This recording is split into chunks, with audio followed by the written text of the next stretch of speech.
I think it all comes back to this question about what makes a good life. I mean, I think most questions come back to the question about what's a life worth living. Camus says there is but one serious philosophical question, and that is suicide. Whether to live or not to live is the primary question, and everything else after that, just window dressing.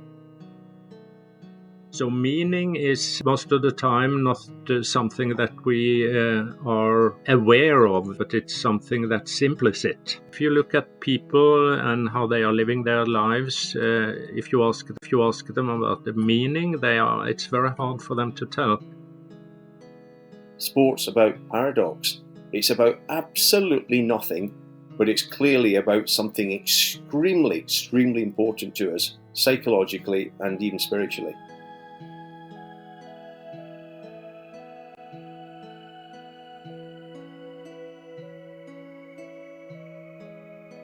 I started to get curious about experiences where we didn't necessarily win the games, and despite all of that, I would come away with a sense of a really enjoyable experience. When you run, in fact when you do any activity, it is an opportunity to get out of the self and connect to the one verse, the universe.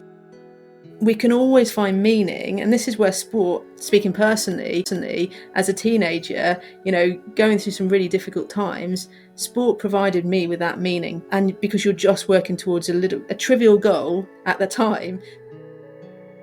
I think there are opportunities through adventures to feel a sense of connection to place. It's a deepening of feelings we have about ourselves and that connection to landscapes.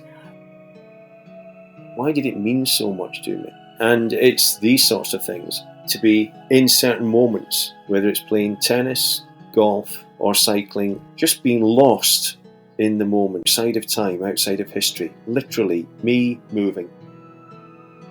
Transcendence is, at best, I think, in the moment, where you lose track of the miles that you're going, or lose track of the time, and where you're fully immersed in the activity. That's a type of transcendence that I think that Camus could at least get behind to some extent. And certainly Nietzsche could get behind it to some extent.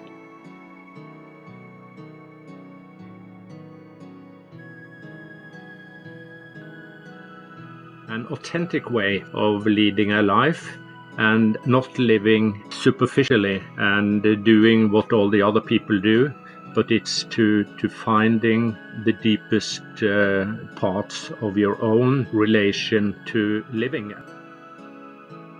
You can be an existentialist, you can be a Buddhist, there's a lot of ways to live, but I guess living intentionally, practicing your sport intentionally, then it's not just a great way to see your friends and stay fit, it's also a great way to move towards happiness and a meaningful life.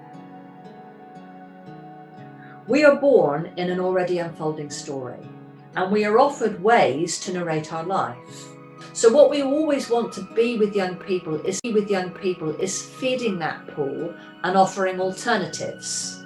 What we can't do is say, this is the only way, and you have to do it this way, and this is the best way. That is what I have a problem with.